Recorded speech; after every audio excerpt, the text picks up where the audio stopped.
Assalamualaikum students. In this video we are going to start a new topic और वो है ribosomes. और ये पार्ट 5 वीडियो है। सेल स्ट्रक्चर एंड फंक्शन हमने चैप्टर स्टार्ट किया हुआ है, तो उसकी ये 5 पार्ट 5 है, ठीक है। इससे पिछले की वीडियोस में हमने cell wall, cell membrane, endoplasmic reticulum, cytoplasm topics को कवर किया है। डिस्क्रिप्शन में लिंक दिया है, तो वहाँ से जाके आप पिछली वीडियोस को भी देख सकते हैं, ठीक है। तो ये पार्ट 5 वीडियो है, तो इसमें हम डिस्कस करेंगे राइबोसोम्स के बारे में, ठीक है। फर्स्ट ऑफ ऑल ये राइबोसोम्स के बारे में ये थोड़ा बहुत सा इंट्रोडक्शन है कि ये किस तरीके से राइबोसोम्स डिस्कवर किया गया या ऑब्जर्व किया गया, ठीक है। तो ये कुछ पॉइंट्स लिखे हुए हैं। पहला पॉइंट है firstly observed using electron microscope as dense granules, ठीक है। तो यूजुअली देखा गया है इलेक्ट्रॉन माइक्रोस्कोप में कि ये राइबोसोम्स जो हैं ये डेंस ग्रेन्यूल्स की फॉर्म में ऑब्जर्व किए गए, ठीक है। तो बाद में फिर इसको राइबोसोम्स का नाम दिया गया।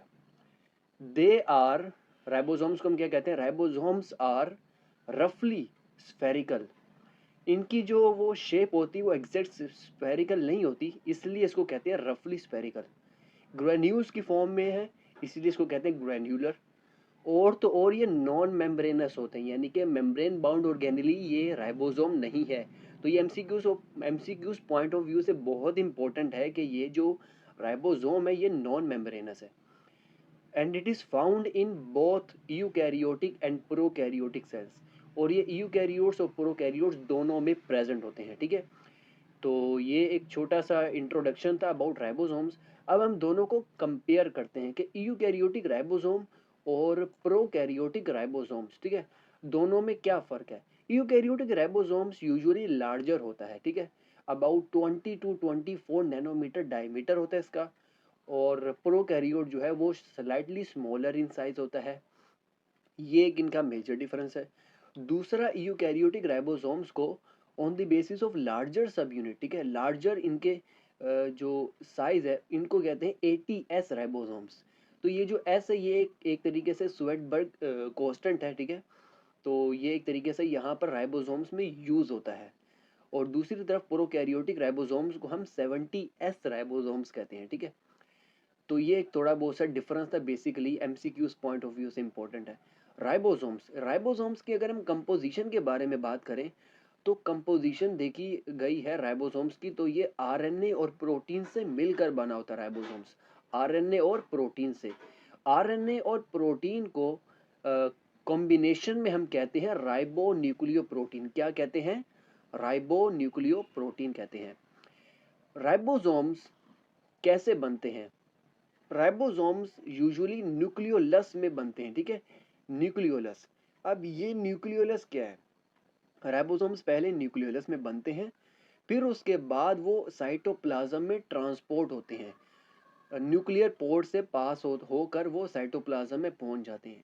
पहले राइबोसोम्स न्यूक्लियोलस में बनते हैं, फिर उसके बाद न्यूक्लियर पोर्ट से बाहर साइटोप्लाज्म में पहुंच जाते हैं, फिर उसके बाद अपना फंक्शन परफॉर्म करते हैं। अच्छा, ये न्यूक्लियोलस है क्या? इसको मैं आपको डायग्राम से अगर दिखाऊं तो ये आप डायग्राम देख सकते हैं। इसमें आप देखें तो ये जो सेंटर में है ये पूरा न्यूक्लियस है, ठीक है, ये पर्पल कलर में न्यूक्लियस है। ये जो छोटे छोटे पोर्स दिख रहे हैं ये न्यूक्लियर पोर कहलाते हैं, ठीक है। और इसके ये जो न्यूक्लियस के अंदर जो हमने बात करी थी पिछली वीडियोस में भी, तो एक लिक्विड मौजूद होता है जिसको हम कहते हैं प्लाज्म, यानी कि ये कहलाएगा न्यूक्लियोप्लाज्म। ये जो सेंटर में है इसको हम कहते हैं न्यूक्लियोलस। क्या कहते हैं? न्यूक्लियोलस, सही है। तो ये मैं आपको बता रहा था डायग्राम से, ठीक है। तो राइबोसोम्स पहले न्यूक्लियोलस में बनते हैं, फिर उसके बाद न्यूक्लियर पोर के जरिए से साइटोप्लाज्म में पहुंच जाते हैं, ठीक है। अब ये राइबोसोम्स कहाँ मौजूद होते हैं? अगर हम बात करें राइबोसोम्स यूकैरियोट्स में कहाँ मौजूद होते हैं, तो ये रफ एंडोप्लाज्मिक रेटिकुलम की सरफेस पर मौजूद होते हैं, जो कि हमने पिछली वीडियो में बात करी थी एंडोप्लाज्मिक रेटिकुलम में, ठीक है। तो राइबोसोम्स यूकैरियोटिक सेल में रफ एंडोप्लाज्मिक रेटिकुलम के ऊपर मौजूद होते हैं, यानी कि उसकी सरफेस पर मौजूद होते हैं, या वो फ्रीली साइटोप्लाज्म में फ्लोट कर रहे होते हैं, फ्रीली साइटोप्लाज्म में मौजूद होते हैं, ठीक है। प्रोकैरियोट्स में बात करें तो ये माइटोकॉन्ड्रिया के मैट्रिक्स में मौजूद होते हैं राइबोसोम्स। और क्लोरोप्लास्ट के स्ट्रोमा में मौजूद होते हैं, ठीक है। प्रोकैरियोट्स के बारे में अगर हम बात करें तो ये एक थोड़ा बहुत सा डिफरेंस था कि यूकैरियोट्स में राइबोसोम्स कहाँ मौजूद होते हैं और प्रोकैरियोट्स में राइबोसोम्स कहाँ मौजूद होते हैं।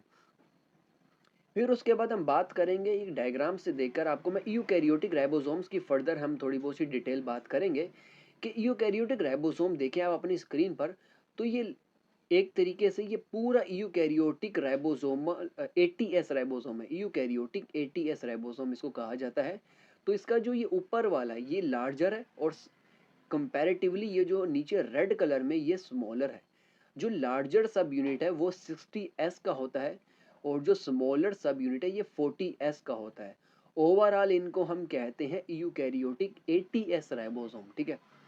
अब ये जो लार्जर सब यूनिट और स्मॉलर सब यूनिट है ये दोनों अटैच हुए हुए हैं, ठीक है। तो यूजुअली कहा जाता है the attachment of these two सब यूनिट्स, ये जो ऊपर दो सब यूनिट है इसकी दे आर कंट्रोल्ड बाय, ये किस तरीके से अटैचमेंट होती है, कहा गया है कि ये मैग्नीशियम आयन कंसंट्रेशन की वजह से होती है या ये सॉल्ट बॉन्डिंग इन दोनों के दरमियान होती है तो उसकी वजह से हो सकती है, या इन दोनों के कॉम्बिनेशन यानी कि magnesium ions and salt bonding दोनों की वजह, दोनों रीजन की वजह से इन दोनों के दरमियान अटैचमेंट होती है दोनों सब यूनिट्स की, ठीक है। तो ये एक तरीके से MCQs पॉइंट ऑफ व्यू से ये भी बड़ा इंपॉर्टेंट है कि किस तरीके से अटैचमेंट होती है इन दो सब यूनिट्स की। तो ये आप अपनी स्क्रीन पर देख सकते हैं। वीडियो को पोस्ट करके साथ साथ लेक्चर्स को नोट डाउन ज़रूर कीजिएगा, ठीक है। और वीडियो अच्छी लगी हो तो चैनल को ज़रूर सब्सक्राइब करें और वीडियो को लाइक भी करें, अपने दोस्तों के साथ भी शेयर करें ताकि वो इस लेक्चर सीरीज से भरपूर फ़ायदा उठाएं। जनरली देखा गया है कि राइबोसोमल सब यूनिट्स कब अटैच होते हैं। हमने ये बात ऊपर करी कि अटैचमेंट होती है by the help of, they are controlled by magnesium ion, salt bonding, या दोनों के दोनों रीज़न हो सकते हैं। अब हम बात करेंगे कि ये अटैचमेंट कब होती है। तो usually these ribosomal subunits are attached together at the time of translation process। तो यूजुअली ट्रांसलेशन प्रोसेस में ये एक तरीके से अटैच होते हैं, ठीक है। तो ये एक पॉइंट याद रखने के लिए, क्यों ट्रांसलेशन में, क्योंकि प्रोटीन सिंथेसिस में ही राइबोसोम्स इन्वॉल्व होता है और राइबोसोम्स को हम जनरली कहते हैं प्रोटीन फैक्ट्रीज, ठीक है। तो इससे आप याद रख सकते हैं कि राइबोसोम्स जो है वो प्रोटीन सिंथेसिस में हेल्प आउट करता है। तो यही अगर हम फंक्शन के बारे में बात करें तो protein synthesis function of ribosome main protein synthesis ही है। यूजुअली देखा गया है कि during protein synthesis several ribosomes are attach to one messenger RNA molecule, ठीक है। मैसेंजर आरएनए का जो मॉलिक्यूल है उस पर बहुत सारे राइबोसोम्स अटैच होते हैं और फिर क्या होता है जब, और इसकी वजह से such a chain of many ribosomes, एक मैसेंजर आरएनए पर काफ़ी सारे राइबोसोम्स मौजूद होते हैं। तो इसलिए इसको कहते हैं पोलीसोम। पोलीसोम का मतलब बहुत सारे राइबोसोम्स अगर मौजूद हों एक मैसेंजर आरएनए पर तो उसको हम कहते हैं पोलीसोम या पोली राइबोसोम्स कहते हैं, ठीक है। तो एक तरीके से क्या होता है कि इसका एक बेनिफिट है, in this way several copies of same polypeptide can be produce in very less time. तो क्या कहा गया है कि एक तरीके से ये पॉलीसोम, ये जो कैरेक्टरिस्टिक फीचर है इसकी वजह से polypeptides at very less time काफ़ी ज़्यादा अमाउंट में बन सकते हैं। हर राइबोसोम पर एक कॉपी बनेगी, हर राइबोसोम पर एक पॉलीपेप्टाइड की चेन बनेगी। तो एक तरीके से ये प्रोटीन सिंथेसिस में जब ये पॉलीसोम का कैरेक्टरिस्टिक फीचर है इसकी वजह से पॉलीपेप्टाइड फॉर्मेशन का की कॉपीज बहुत ज़्यादा बन जाती हैं at a very less time और बहुत कम टाइम पर। तो ये छोटी बहुत सी वीडियो थी अबाउट राइबोसोम्स।